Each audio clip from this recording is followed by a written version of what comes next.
petit tuto explicatif pour multiplier par 10 100 000, diviser par 100, 10 100 000 ou multiplier par 0,1, 001, 0001, un nombre décimal ou un nombre entier. Voilà. Alors, vous devez apprendre par cœur donc les propriétés du cours et c'est vraiment important de bien apprendre les propriétés et faire attention avec celles que vous avez retenues à l'école primaire.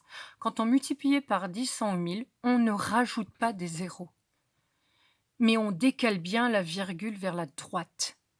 Pourquoi? Parce que quand on a des nombres à virgule, si vous vous contentez de rajouter des zéros, vous aurez faux. Donc, il faut vraiment faire attention à ça. Alors, quand on a un nombre entier, oui, quand on multiplie par 10 100 000, cela revient à ajouter des zéros. Mais quand on part d'un nombre décimal avec une virgule, non. Par contre, la propriété décaler la virgule d'autant de rang qu'il y a de zéros, elle est vraie pour les nombres entiers comme pour les nombres à virgule. Il faut juste se rappeler que quand vous avez un nombre entier, vous pouvez rajouter une virgule après le chiffre des unités. Quand on divise par 10 100 000, c'est pareil. On décale la virgule d'un, deux, trois rangs, d'autant de rangs qu'il y a de zéro. Et cette fois-ci, on décale vers la gauche. Et on verra pour les derniers exemples comment on s'y prend. Alors, premièrement, donc quand vous faites la multiplication par 10 100 000, il est important de bien comprendre qu'il n'y a pas des chiffres qui vont disparaître à part des zéros. Donc, si je vois 5,378, les chiffres vont rester. D'accord? Donc, je les écris. Ensuite, quand je multiplie par 10, 10 a un seul zéro, donc je décale la virgule d'un rang seulement à droite. Pour l'instant, la virgule, elle est là. Si je la décale d'un rang à droite, elle passe après le 3.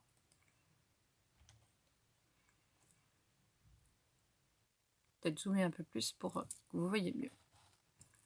Voilà. Je décale. Le deuxième, donc 924,3. D'abord, je recopie les chiffres sans la virgule. Je divise par 10, donc je décale la virgule d'un seul rang, mais cette fois-ci à gauche comme c'est une division. La virgule, elle est là. Si je la décale à gauche, elle passe ici, entre le 9 et le 2. Entre le 4 et le 2, pardon, celui-là. On obtient 92,43. 85. Donc, on a dit qu'on recopiait les chiffres. OK. C'est une division. Je vais décaler à gauche. 100 à 2 zéros. Donc, je décale de 2 chiffres, de 2 rangs à gauche. 85 n'a pas de virgule. Donc, on se rappelle que la virgule, on peut la rajouter à droite ici pour bien visualiser dans sa tête. C'est après la chiffre des unités. Donc, un rang, elle passe là. 2 rangs, elle passe devant le 8. Alors, ce nombre, il n'est pas écrit correctement. Donc là, je suis obligée de rajouter un 0.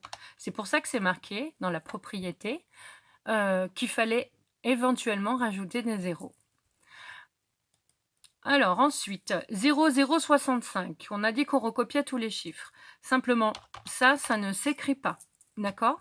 Les zéros devant, ce sont des zéros inutiles. Ils sont à gauche de la partie entière et pas à droite. C'est pour ça qu'ils sont inutiles. Donc je recopie que le 65. Si je multiplie par 100, 100 a 2 zéros, donc je décale de 2 rangs. Et comme c'est une multiplication, je les décale à droite. Donc la virgule, elle est là. Un rang, elle passe devant le 6. 2 rangs, elle passe derrière le 6. Donc elle est entre le 6 et le 5, ici. Ensuite, 12,3. Donc je recopie les chiffres, 123. 1000 a 3 zéros. Donc vous voyez dans les corrections, j'ai mis des petits points sous les zéros. C'est pour vous aider en fait à visualiser que c'est les zéros, le nombre de zéros qui est important. Donc 1000 a 3 zéros, je dois décaler la virgule de 3 rangs. Comme c'est une division, je décale à gauche. Pour l'instant, la virgule, elle est là. Un rang, elle est là. 2 rangs, elle est là. 3 rangs, vous voyez que je suis obligée de rajouter un 0. Et ce nombre, il faut aussi que je lui rajoute un 0.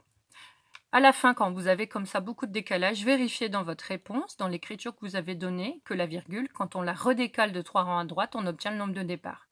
Donc virgule là, 1 rang, 2 rangs, 3 rangs. 12,3, c'est ce que j'avais, c'est bon. Par contre, ce nombre, il n'est pas correctement écrit, puisque là, il y a une convention d'écriture qui vous dit que dans les nombres entiers ou décimaux, on doit regrouper les chiffres 3 par 3 à partir de la virgule. Donc à gauche, il n'y a pas de souci. Par contre, à droite, j'ai 4 chiffres, donc là, je suis obligée d'écrire un espace. Ensuite, 625, donc je recopie les chiffres. Bon, là, il n'y a pas de virgule. Je multiplie par 100. Donc 100 à 2 zéros, je dois décaler la virgule de 2 rangs à droite. D'accord? Donc la virgule, elle serait là. Un rang, 2 rangs, je suis obligée de rajouter 2 zéros. Ensuite, ce nombre, eh ben, il est mal écrit, parce que vous voyez qu'il a 5 chiffres. On rappelle que la virgule, chez les nombres entiers, elle serait à droite du chiffre des unités. Donc je dois regrouper 3 par 3 à partir de la virgule. Donc on lit 62 500. Ensuite, 0,34. Je recopie les chiffres. Donc le 34, on rappelle le 0. On n'écrit pas 0,34 parce que dans les écritures de nombres entiers, les zéros à droite de la partie entière ne s'écrivent pas. Ce sont des zéros inutiles. Ensuite, 1000 à 3 zéros, donc je décale la virgule de 3 rangs. Comme c'est un produit, une multiplication, je décale à droite. Donc si je décale de 3 rangs à droite, ici, il faudra que je rajoute 3 zéros. Ensuite, mon nombre... elle n'est pas là, ma virgule, elle est là. Pardon. Un rang et on passe à 3,4. 2 rangs à 34. 3 rangs, on passe à 340. Ensuite, ici, donc je recopie les chiffres. 5, 8, 0, 2, 0. Et là, ils sont tous importants, les zéros, puisqu'on rappelle que dans une partie entière, hein, le 0 qui est tout à droite, c'est le chiffre des unités, il est important. Alors, je dois diviser par 100. 100 à 2 zéros, donc je décale la virgule de 2 rangs. C'est une division, donc à gauche. La virgule chez les nombres entiers, elle à la fin. Donc ici, un rang, 2 rangs, elle passe là. Ensuite, ce nombre est mal écrit, puisque c'est un nombre décimal. Et le dernier zéro passe à un zéro inutile, puisqu'il est à droite de la partie décimale. Ensuite, 71,47. Donc, je recopie les chiffres sans la virgule. 1000 à 3 zéros, donc je décale de 3 rangs et je les décale à droite puisque c'est une multiplication. Donc la virgule, elle est entre le 1 et le 4. Donc 1 rang, 714, 2 rangs, 7000, 3 rangs, je dois rajouter un zéro.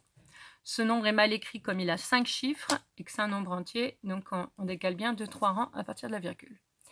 Ensuite, 980, je recopie tous les chiffres, divisé par 10, 10 à 1, 0.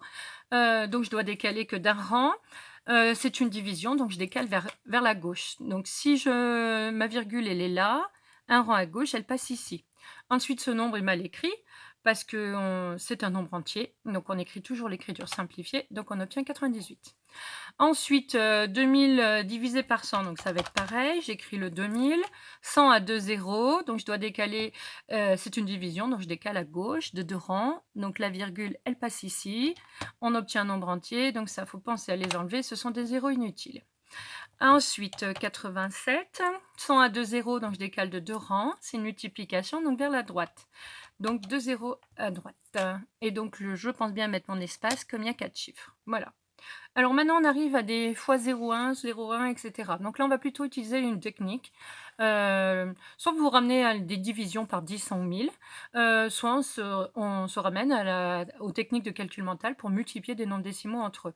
Donc, pour multiplier des nombres décimaux, on l'a revu en classe. Donc là, il faut bien se rappeler de la règle. Quand on multiplie des nombres entiers ou des nombres à virgule, ça ne change strictement rien dans le calcul en lui-même. Ce qui change, c'est la place de la virgule, et le placement de la virgule ne s'effectue qu'à la fin. Donc, ce qui est commode dans tous ces calculs, c'est qu'on multiplie par un nombre qui est 1 à chaque fois. Si vous regardez bien le facteur de droite, 0,1, 0,01, 0,01, si on enlève la virgule, on va obtenir 1 à chaque fois. Et donc, quand on multiplie un nombre par 1, on obtient le nombre lui-même.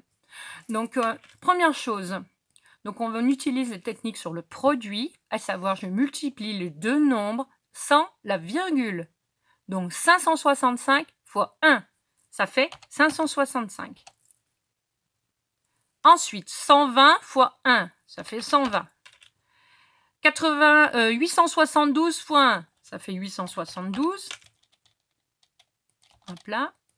Ici, 500 fois 1, ça fait 500. Pas de 0 là. Et le dernier, 3725 fois 1, ça fait 3725. Maintenant, on va placer la virgule dans le résultat. Alors, pour cela, on utilise ce qu'on a vu sur les multiplications de nombres décimaux, à savoir qu'on compte le nombre de chiffres après la virgule dans chacun des facteurs. Premier facteur ici, je vois 2 chiffres. Ici, je vais peut-être même les souligner en jaune pour voir bien. Ici, vous en avez un. Donc, dans votre résultat, vous devez avoir 3 chiffres après la virgule. Donc, du coup, la virgule, elle passe devant. Et je ne peux pas écrire ce nombre comme ça, donc je suis obligée de rajouter un 0. Dans 120, il y a 0 chiffre après la virgule. Dans 001, il y en a 2. Donc, dans mon résultat, il doit y avoir 2 chiffres après la virgule. Du coup, la virgule, elle passe derrière le 1. Ensuite, il faut que je pense à écrire une écriture correcte. Et là, le 0 est passé à droite de la partie décimale. Donc, on l'enlève, ça fait 1,2. Ici, dans 87,2, un chiffre après la virgule. Le deuxième, 2 chiffres après la virgule. Donc, dans mon produit, je dois avoir là aussi 3 chiffres après la virgule.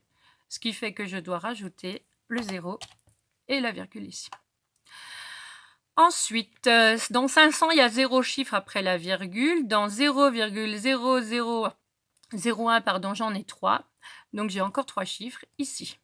Donc, la virgule, je la mets devant. Si je mets une virgule devant, je suis obligée aussi de rajouter le 0. Les zéros sont passés à droite de la partie décimale. Il faut que je pense à les enlever. Le dernier, premier facteur, 37,25, il y a 2 chiffres après la virgule. Deuxième facteur, il y en a 3. Donc, quand je regroupe les deux, je dois avoir 5 chiffres après la virgule. Là, j'en ai que 4. Donc, il faut que je rajoute un 0. Attention, bien avant. Parce que si je le rajoute à droite, d'accord, ça ne fera pas 5 chiffres après la virgule, puisque ce sera un 0 inutile. Il faut bien que je le rajoute ici. Et ensuite, donc, je rajoute un 0. Voilà. Donc, le tuto est terminé. J'espère que vous avez bien compris avec ces exemples-là.